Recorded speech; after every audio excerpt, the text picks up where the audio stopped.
మహబూబ్నగర్ జిల్లాలో గొర్రెల మందపై చిరుతపులి దాడి చేసింది. కోయిలకొండ మండలం రామన్నపల్లి కొత్తలబాదు శివారులో గొర్రెల మందపై చిరుతపులి దాడి చేసిన ఘటనలో 3 వ్యక్తులకు గాయాలయ్యాయి.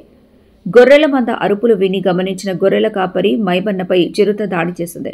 గొర్రెల కాపరి అరుపులు విని వచ్చిన పక్క పొలంలోని వ్యక్తులు సత్యనారాయణ రెడ్డి, చెన్నారెడ్డిపై కూడా చిరుతపులి విరుచుకుపడింది. ఈ ఘటనలో 3 వ్యక్తులకు గాయాలు కాగా 3 గొర్రెలు చనిపోయాయి. గాయపడ్డవారు ప్రస్తుతం మహబూబ్నగర్ జనరల్ ఆసుపత్రిలో చికిత్స పొందుతున్నారు. చిరుతపులిని బంధించేందుకు రామన్నపేట శివార్లోని పులిగుట్టపై ఫారెస్ట్ అధికారులు బోను ఏర్పాటు చేశారు. నా పేరు చెన్నారెడ్డి. అదే మా చేను పక్కల గుళ్ళాయన మందాపిండు. మందాపితే ఆ మందకు వాడు అరుస్తున్నాడు అని నాయన నాయన నాయన నాయన అన్నాడు. నాయన నాయన అంటే అరే అన్నం తినే టైంలో అరుస్తున్నాడు అని అన్నం విడిచిపెట్టి వెళ్ళి ఉరికితే అది సూతం అనిపోతే 2 గొర్రె పిల్లలు ఉరికిస్తాయి. మళ్ళీ 2 గొర్రె పిల్లలు ఉన్నాయి అక్కడ ఆలంలో. సో అవి చూసే వరకు మాకేమేం దొరకలేదు, అవి ఏం కనపడలేదు. ఇంకా గొర్రె పిల్లలు ఇంకెక్కడన్నా కురికేసిందే అని మేము వెతుకుతుంటే ఏం కనపడలేదు, గొర్రె పిల్లలు కనపడలే. ఇక అయిపోయింది కదా అని అందరికి ఫోన్ చేసినాం, ఏమైందిరా గొర్రెను కురికేస్తున్నా అంటే నేను దాని దగ్గర పోయలేను, అది అల్లంలో అని చూసలేను. సడన్గా దాన్ని చూసే వరకు నేను భయపడి ఎల్లెలకు ఆడిపోయినా. నా పక్క నా బామ్మాడుతున్నాడు, నా బామ్మాడితే పట్టి గొంతు కొట్ట దుబ్బిండు తన్నిండు. దాన్ని పోరాటం చేసి దాన్ని ఇది చేసి ఏం భయపడకండి అనగా నా రక్తం పోతా ఉంది. రక్తం పోతుంటే నేను ఏడిచిన, అయ్యబ్బా అన్నారు. గెడవకు నేను బాగానే ఉన్నా, దాన్ని దుబ్బేసిన అది ఇది అన్నాడు. సరే మా అబ్బాయి నువ్వు పట్టింది, మా అబ్బాయి నన్ను వాటి వరకు మా అబ్బాయి నాయన చంపే అన్నాడు. నాయన చంపే అంటే మేము మీ అయిన వాడు ఆడాయిండు, జర దూరం అయింది. ఆయన ఎప్పటికీ లొల్లి చేసిండు. మంది శామన వచ్చే వరకు వెళ్ళిపోయి మరుకోలేదు. 4 గొర్రెలుని కురికేసి నాకు ఎక్కువ తొడకి పెట్టేసి బాగుంది. ఇప్పుడు వాళ్ళకి ఎక్కువ ఉంది. కొత్తలాబాద్ అయితే మేము చేను కాడ గొర్రెల మంద ఆపుకున్నాం. గొర్రెల మందలు ఆపుకుంటే అది గొర్రె మందలు వచ్చి పుల్లే ఏదని ఫస్ట్ అనుకున్నాం. 4 గొర్రెలు కొరికేసింది. 4 గొర్రెలు కొరికేసిన తర్వాత ఆడగిడ అంటుండ్రు కదా పులి అని, ఇంకా పులినేమో అని అనుకున్నాను. నేను అనుకొని ఆ గొర్రెలు వండుతలేవు అని వేరే ఆయనకు ఫోన్ చేసిన, ఇట్లా అరే గొర్రెలు వండుతలేవు ఏమైందో గొర్రెన్ని కొరికేసింది అంటే ఆయన అట్టెట్లా అయిందని ఇక దగ్గరుండి వచ్చిండు. వచ్చిన తర్వాత మేము ఇంకా 4 గొర్రెలు కొరికేసింది, ఇంకెన్ని గొర్రెలు కొరికేసిందేమని మేము అందరూ తిరుగులాడితే అది అప్పటికే రక్తం దాగి ఒమ్ములకు వండినది, గొర్రెలోనే వండింది సార్. గొర్రెలు వండితే ఆయన ఈయన వండింది అని ఈయన వండిందంటే ఆయన బ్యాట్ తీసుకొని వద్దకు పోయిందాడు. అది వాళ్ళ మీదకి వచ్చింది. ఇంకా వాళ్ళ మీదకి వచ్చాని నేను వాళ్ళ సపడిని నేను వాళ్ళ వద్దకు పోయే వరకు అది వాళ్ళ నిడిచిపెట్టింది, నన్ను పట్టింది. ఇంకా అప్పుడే ఇంకా మా ఊరికి కొత్తలాబాద్కి హాస్పిటల్కి పోయినాము. హాస్పిటల్కి పోయి ఇంకా ఆడడ్డ మేడంతో చూపించుకొని ఇంకా అంబులెన్స్కి ఫోన్ చేస్తే అంబులెన్స్ అందుబాటులో లేదని చెప్పినారు. ఇంకా మా ఊరికి వెళ్ళి కారు తీసుకొని వన్నాడ వరకు వచ్చినాం. వన్నాడ వెళ్ళి వీడికి మామూలు వచ్చినాం సార్. మేము 3 ఉన్నాం.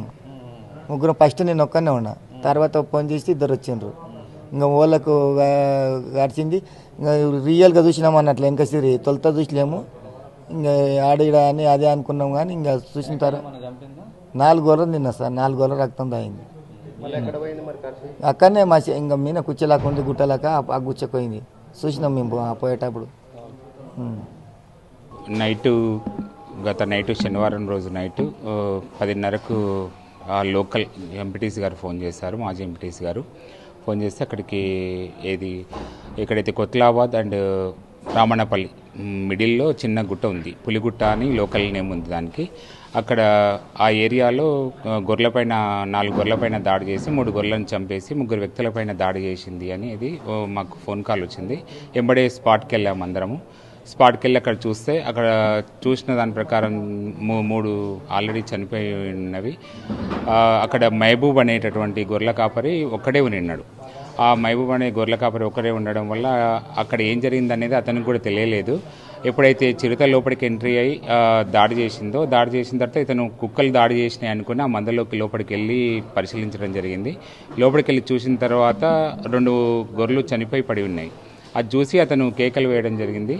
ఎప్పుడైతే కేకలు వేసి ఆ చేతిలో ఉన్న టార్చ్ లైట్ ఎప్పుడైతే గొర్రెల మందల్లో ఎప్పుడైతే చూస్తున్నాడో ఆ టార్చ్ లైట్ చిరుతపులి కళ్ళల్లోకి పడ్డ వెంటనే ఆ చిరుతపులి ఏం చేసిందంటే నాపైకి అటాక్ చేస్తాడో ఏమో అన్న ఆందోళనతో, అది కూడా మనం ఎట్లయితే మన పైకి అటాక్ చేస్తా అనుకుంటామో అది కూడా నా పైకి నన్ను ఏమైనా చంపుతారో ఏమో అన్న ఆందోళనతో అది రిటర్న్ దాడి చేసింది. దాడి చేయడం వల్ల అతనికి కాలుపైన చిన్న గాయమైంది.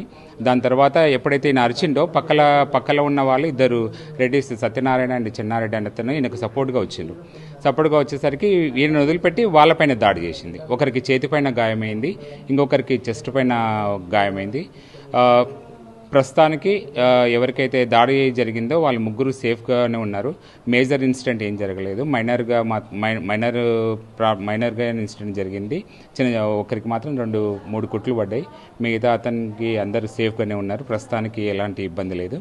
అయితే ఫారెస్ట్ డిపార్ట్మెంట్ నుంచి వీళ్ళకు ఎలాంటి సహాయం చేయాలో, మెడికల్ ఎక్స్పెన్సెస్ ఏవైతే ఉన్నాయో ఈ ముగ్గురికి ఫారెస్ట్ డిపార్ట్మెంట్ నుంచి మెడికల్ ఎక్స్పెన్సెస్ మొత్తం ఫారెస్ట్ డిపార్ట్మెంటే భరిస్తుంది. అదేవిధంగా గొర్రెలు ఏవైతే చనిపోయినాయో ఆ చనిపోయినటువంటి గొర్రెలకు కాంపెన్సేషన్ ఒక ప్రాసెస్ ప్రకారం రేపు అంటే మండే, ఇవాళ హాలిడే కాబట్టి మండే రోజు రేపు వాళ్ళకు కాంపెన్సేషన్ కూడా రేపు మండే రోజు వాళ్ళకి అందజేయడం జరుగుతుంది.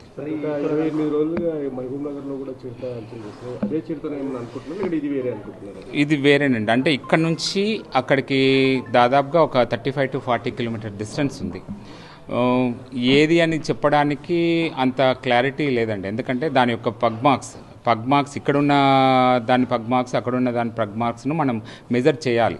సేమ్ ఉందా, ఒకటేలాగా ఉందా లేదా అనేది చెక్ చేస్తేనే ఇది అది సేమ్ అనేది చెప్పడానికి వెళ్ళి ఉంటుంది. డిస్టెన్స్ చాలా దూరం ఉంది కాబట్టి కాకపోవచ్చు అని అనుకుంటున్నాము. ఇక్కడ మహబూబ్నగర్లో ఉన్నది మాత్రం 5 days నుంచి, మహబూబ్నగర్లో టీటీగుట్టలో ఉన్నది మాత్రం 5 days నుంచి ఎలాంటి కనపడట్లేదు. ఎక్కడంటే లోపల ఆల్రెడీ ఒక 2 బోన్స్ పెట్టాము. అదేవిధంగా లోపల ఏది చిన్న ట్రాప్ కెమెరాస్ అక్కడ ఒక 4-5 ట్రాప్ కెమెరాస్ పెట్టాం. ఒక 5 days క్రితం మాత్రమే ట్రాప్ కెమెరాలో కనిపించింది. దాని తర్వాత కనిపించట్లేదు. చూద్దాం ఫర్దర్గా దానికి సంబంధించి ఏం జరుగుతుంది అనేది. అంటే పెట్రోలింగ్ రెగ్యులర్గా జరుగుతుంది. అక్కడ ఉన్నటువంటి చుట్టుపక్కల ఉన్నటువంటి ప్రజలను అందరినీ అప్రమత్తం చేస్తున్నాము. వాళ్ళు ఏమేమి మెజర్స్ తీసుకోవాలనేది అందరికి చెప్తున్నాము. కోయిల్కొండ అంటే ఇంతవరకు మాకు తెలిసినంత వరకు అయితే మనుషులపైన అటాక్ జరగలేదండి. ఇప్పుడు ఇది మనుషులపైన అటాక్ జరగడానికి ఏంటంటే క్లోజ్డ్ ఏరియా, చుట్టూ ఫెన్సింగ్ అంటే వల ఉన్నది, క్లోజ్డ్ ఏరియా ఉన్నది కాబట్టి అది తప్పించుకోవడానికి ప్లేస్ లేకపోయినది. ఒకేసారి చీకట్లో ఉన్నది, తప్పించుకోవడానికి ప్లేస్ లేక అది రిటర్న్ అటాక్ చేయడం జరిగింది. మామూలుగా మనుషులపైన అటాక్ ఎక్కడ జరగలేదు ఇంతవరకు. అంటే ఇప్పుడు మహబూబ్నగర్లో కూడా చాలా దగ్గర చూస్తున్న ఇన్సిడెంట్లు ఎక్కడ కూడా మనుషులపైన అటాక్లు అయితే ఏం జరగలేదు.